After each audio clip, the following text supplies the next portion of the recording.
Well, one thing that many of you may not know about me is that I was born with a potentially fatal heart condition as a child more than 40 years ago. It's a really dark part of my life that I live with every day. In fact, I think this is probably the first time that I'm opening up about it publicly. And I'll tell you more about it later on in the video. But in all, the gift of parenting comes in all kinds of ways. Like rain, it is literally available to everybody, regardless of life circumstances. Some people become parents through adoption, others become parents biologically, and many more play parenting roles for lots of kids who arrive at their doorsteps through family, friendship, foster care, and all kinds of ways. But nonetheless, as far as I'm concerned, a parent is a parent regardless of how this awesome responsibility arrives. For me, it doesn't matter whether you're an adoptive parent, a biological, you are still just as valid of a parent as the next one. Now, all parents that I've met over the years, especially in America, share one single common vision of raising perfect kids who are smart, respectful, successful, whether you're talking about school, careers, extracurricular activities, family life, which often, for those of us in America, often means our kids marrying people that are inside our heads. And of course, we hope that our kids are going to love us to death, contribute to the community, share our beliefs, and many more. Every single parent I've met over the years, both as a parent and as a professional, shares this one single goal. Unfortunately, no matter how perfect one is as a parent, kids are bound to struggle at some point. And some kids will struggle more than others. However, the kids who never struggle from birth till adulthood are actually the exception. And so when your child is not struggling, just know this is what is not normal. What is normal is kids struggling at some point. And so in some cases, actually, the struggles that our kids are going to face in life can begin as early as the time when they're still in the womb during gestation. Sometimes folks go to the hospital, man and wife, and you're sitting in the doctor's room, they scan things, and you see that face. And then you realize something is wrong with your baby, and your heart sinks. I remember with our last born, we had her through planned C-section. So a day before, we went and met, and they did some checks and all that. Then we came back home, and as soon as we got home, my wife sees a missed call, and then the hospital called me. All I remember is the guy asking, "Where are you?" And the next thing he said, "Come to the hospital right now." And I cannot tell you how terrifying that phone call really was. I barely remember the drive between our house to the hospital. So then we rushed, and thankfully, it turned out that it was just a scare. I think there was something to do with amniotic fluid pressure, but the baby turned out okay. But in many cases, things can fall apart even before the kids are born. For many other kids, they are born just fine. A year into life, it's okay. And then the second year, you start to notice that maybe the kid is not touching stuff the way they're supposed to touch, is not moving, not talking, and not doing things that are expected to do in terms of their milestones. These problems are also things that can feature later on during school. And even later on after school, where you have kids who just have problems with law enforcement, mental health, and even the adult ones who have problems with the dating world. And so these struggles can happen at any stage in all kinds of ways. Good morning, friends. Welcome to Kisumu. Typically, we film from Karateng, which is a wonderful village in Kisumu, in Western Kenya. But today, as you can tell, I am driving through Kisumu on my way to Dunga Beach, which is one of the most famous chill spots.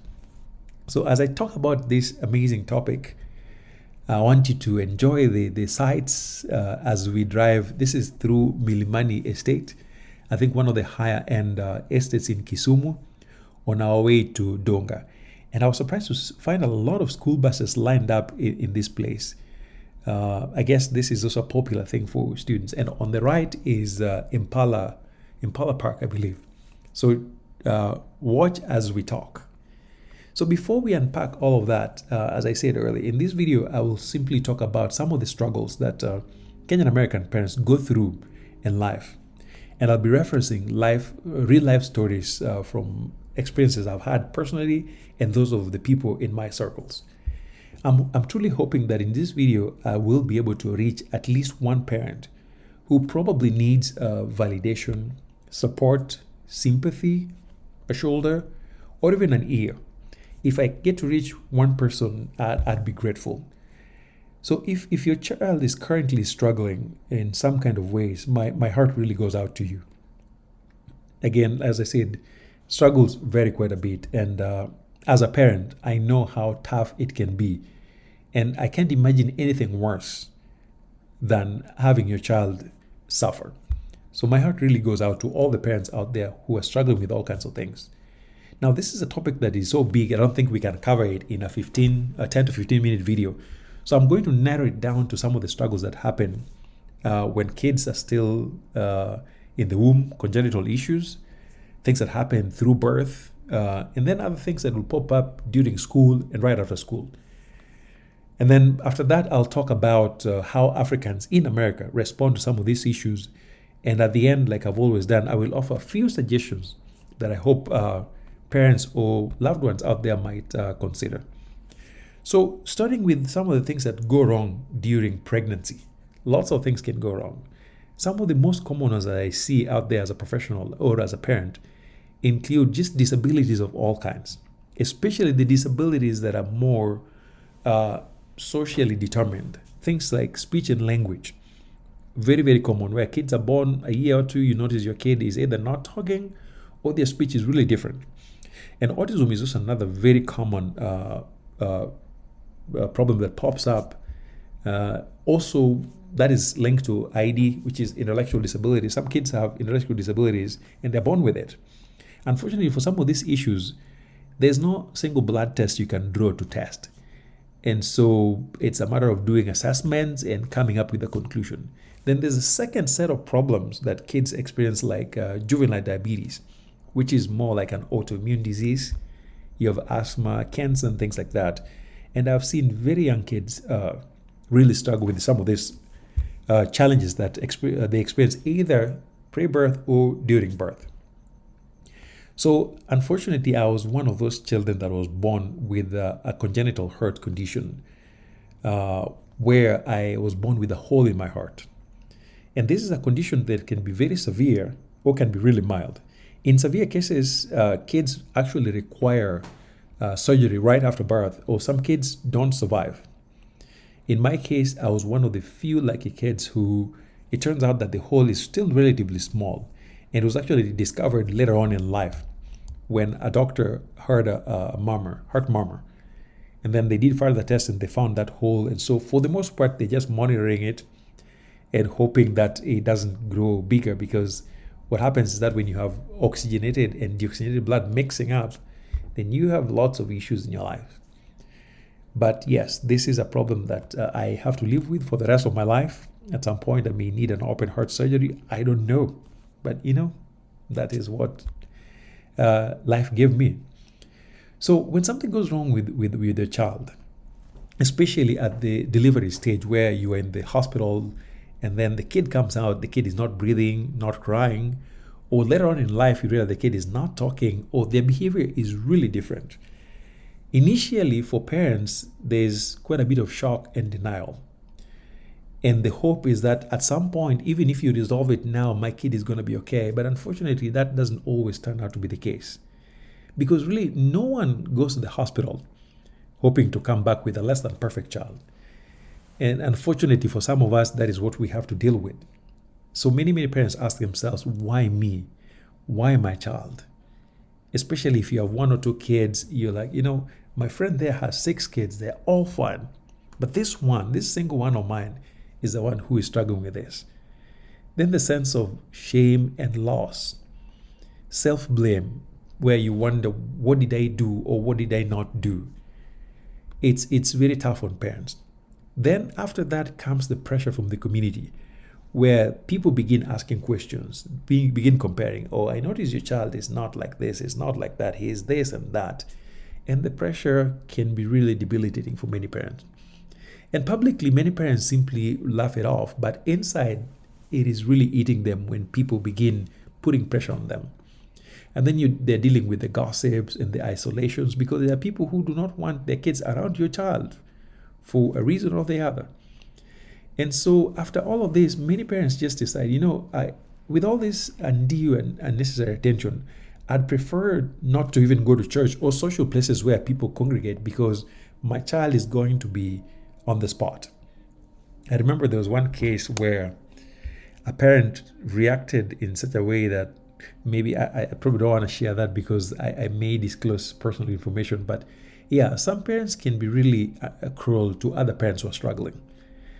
And so, but in all these stories, you also get quite a bit of pseudoscience and anecdotes where people come with good intention and they say, oh, I see your child is struggling with this. Why don't you try this? Why don't you try that? I saw this on TV and all that.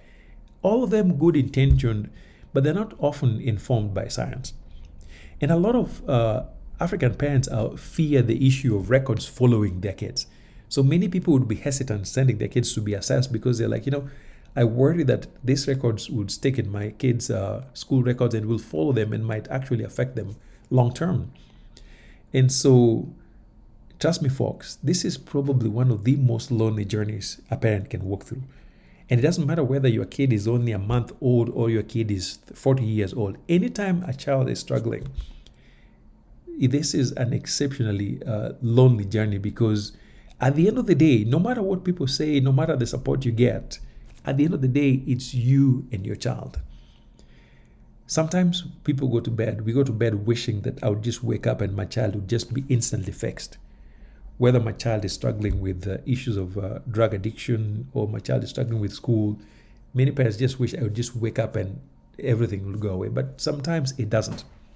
For older kids, especially when you're looking at high school and beyond, then you have a slightly different set of issues that begin to pop up. For example, kids who struggle with the juvenile justice system, they've started doing things that get them arrested.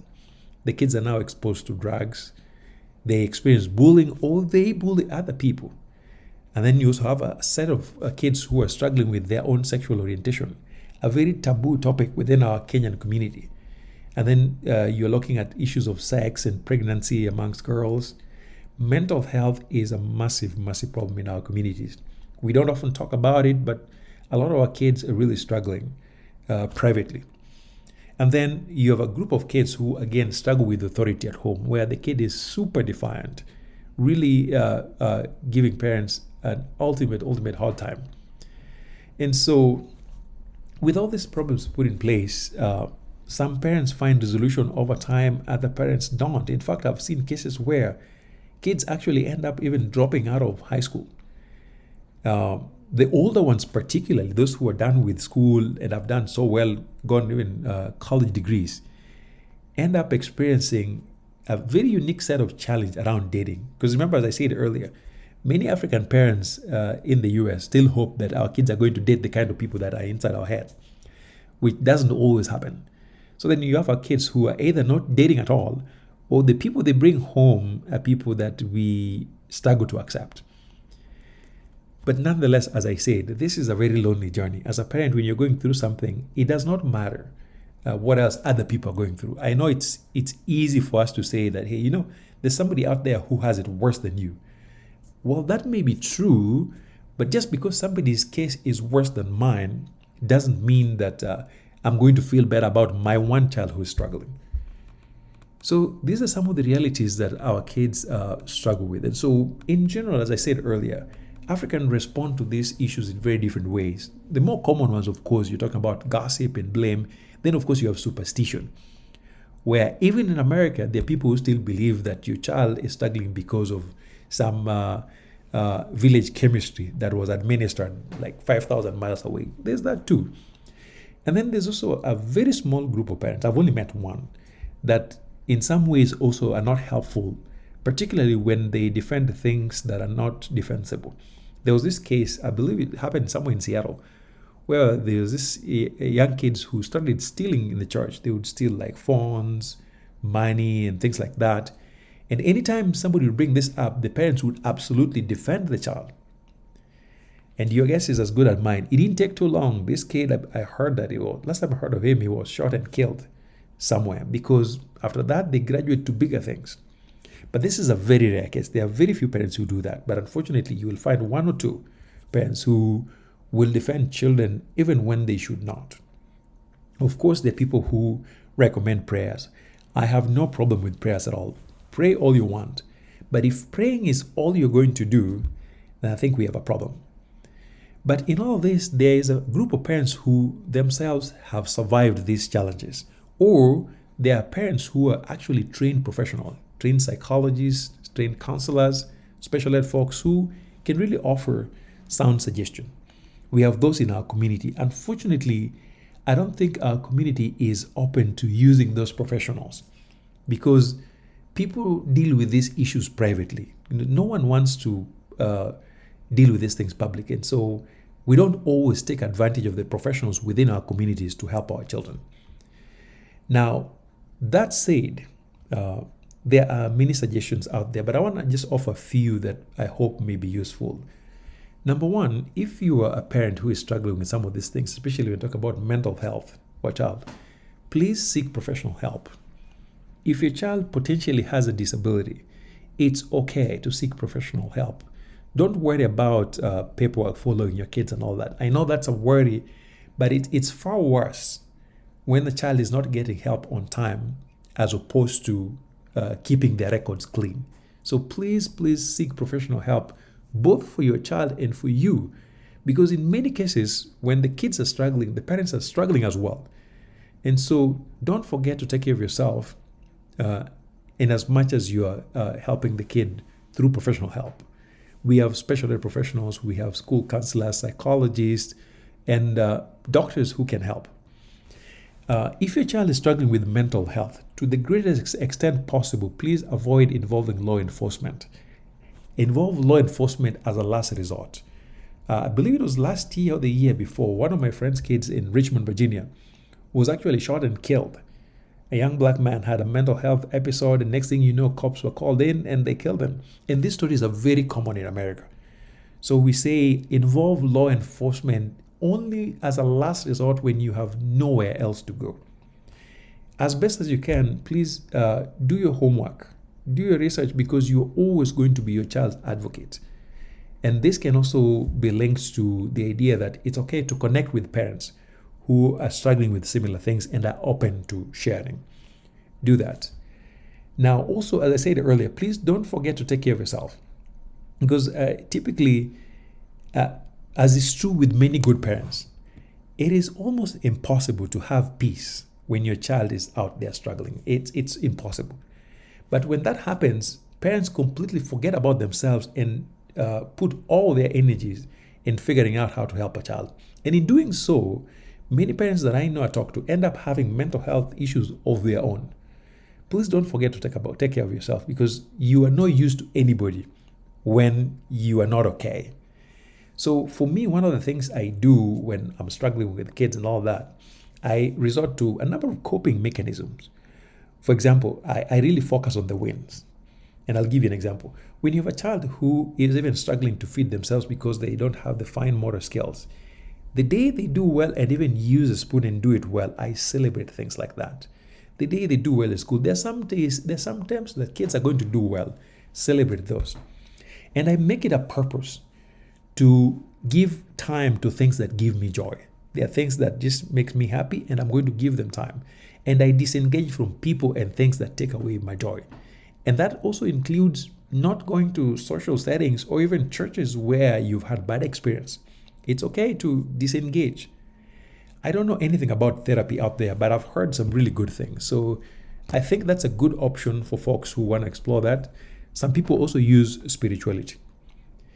Again, the other reality that I also must say, because I don't want to paint a picture of solutions available for everything. Unfortunately, in some cases, the worst case scenario could happen to you.